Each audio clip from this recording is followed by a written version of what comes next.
So guys, in this tutorial I'm going to be explaining some simple tricks to mastering how to dribble with the left stick. Knowing how to dribble is very important when attacking because it helps you create variety of chances and spaces from basically nothing without using any skill move. If you have a proper understanding of dribbling with the left stick, you'd be able to beat several of your opponent's players just by choosing the right direction to move to.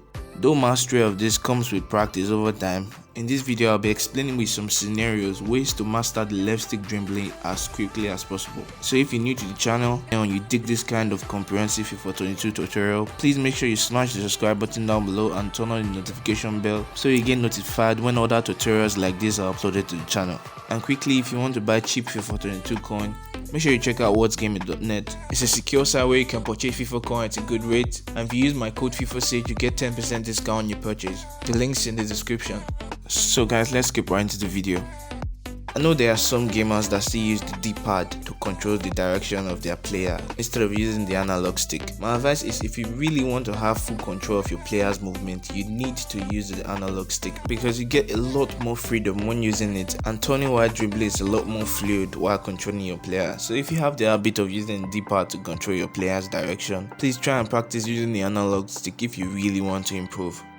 So the art of dribbling is not as complicated as it seems. There are simply 4 things you need to understand. Number 1 is observing where the spaces are. What do I mean by this is that you need to be aware where the spaces are when driving with the ball. The quicker your senses are seeing where there's space, the better you become at beating players. 2. Watching the movement of your opponent's player. 3. Using the back of your player to prevent losing the ball. And 4. Quick change in direction and pace. So with these steps I'll be analyzing dribbling scenarios and you see how they all come in play. So in this scenario, the ball was approaching me. Since I know I was being pressed from behind, by using the first step, which is observing where the spaces are, I quickly identified that I had 2 spaces to operate. One which is coming inside into this area, while the second one is coming to this large space here. But the first touch has to be a decisive one, and I need to choose the direction that has the highest chances of success, which is where the second step, watching the movement of your opponent's player, come in play. As you can see, my opponent's player pressing me has his body tilted to this direction, suggesting that if my first touch was to be in this direction, I'll most likely lose the ball, which brings me to my best option, which is coming inside. So I take my first touch into that area, and now there's 2 immediate danger: the man pressing me from behind and the second player which is going to try to use to dispossess me from the front.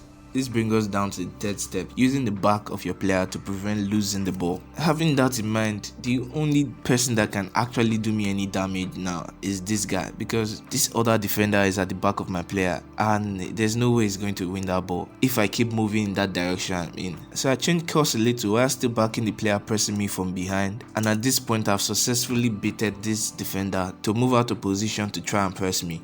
So since he's out of position, I'm going to use the step 3 on him now, which is giving him the back of my player so that I would not lose the ball.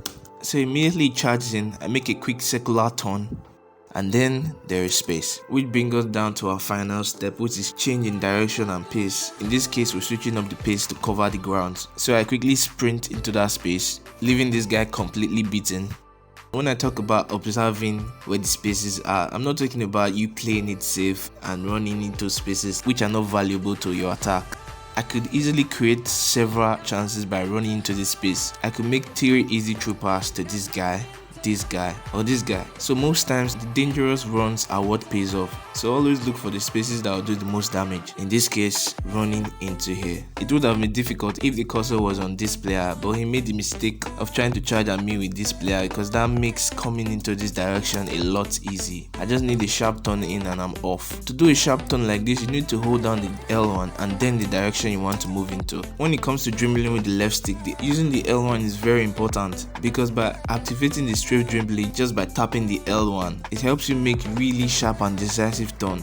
And as at this point, by watching the movement of my opponent's player, I'm fully aware that this guy has completely backed this space. So moving into this direction is simply a walk in the park. So from here on, it was basically a stroll, but for some reason I chose to go for a cheap shot, and that was a very anticlimactic finish.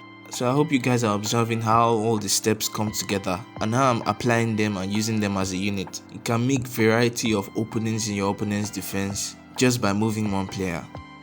So for the second scenario, as you can see, I had the ball deep in the wing and there was an opponent player in front of me. So I baited him to think I was coming into this area, and the moment the body of his player responded, I immediately used step 4, which is quick change in direction and pace, and I did a little explosive run to come out from that area. And then I was faced with a new defender, and I used the same trick, which is changing direction and sprinting into space, and I was able to get the better of the second defender. So from here it was an easy pass to my next player. So from the moment I received the ball, whatever I was doing here was simply just stalling for my player to get into position. So I was changing between directions with my analog while using the principle of step 3, which is using the back of your player to prevent losing the ball. Once you can turn the back of a player by changing the direction, the chances of losing the ball are almost zero, because the worst case scenario is that you get fouled, and in this case I'll get the penalty. So having that in mind, I was able to use the back of my player as well as some easy quick change in direction to stall and wait for my player to open for a tap in, and once it was an easy pass, and the goal was more or less a gift. I would really like to analyze a lot more scenarios, but I don't want this tutorial to be very long and hard to understand. So I'll leave you with these 2 scenarios. If there's anything you don't understand and you need a little more explaining, you can drop a comment down below. I'll definitely reply then. So a quick recap, when it comes to left stick dribbling, the first thing you need to prioritize is knowing where the spaces are. But you see, the dribbling here is all about using the back of my player to shield the ball while I wait for the spaces to open, which is baiting a player to come after me while making a quick turn to go into that space. If you can master moving into the new dangerous spaces you created by displacing your opponent's player, I guarantee you'll be a pro at dribbling with the left stick in no time. So to get the best out of this tutorial, make sure you practice using the steps I outlined, because applying these steps or rules will make you understand how beating players work. Because once you fully understand it, you start doing it unconsciously. You see, most of the clips I analyzed, they happen under the space of seconds. I don't need to think before doing them now because I practice using the steps in mind. So moving into spaces and knowing if I'll beat my opponent's player just by looking at his body positioning is in my subconscious now, and the case will be the same for you once you fully understand the steps. So without further ado, that concludes the tutorial for today. If you found it helpful, please give this video a like, and also for more tutorials like this, make sure you smash the subscribe button down below and turn on the notification bell. Thanks for watching guys, cheers.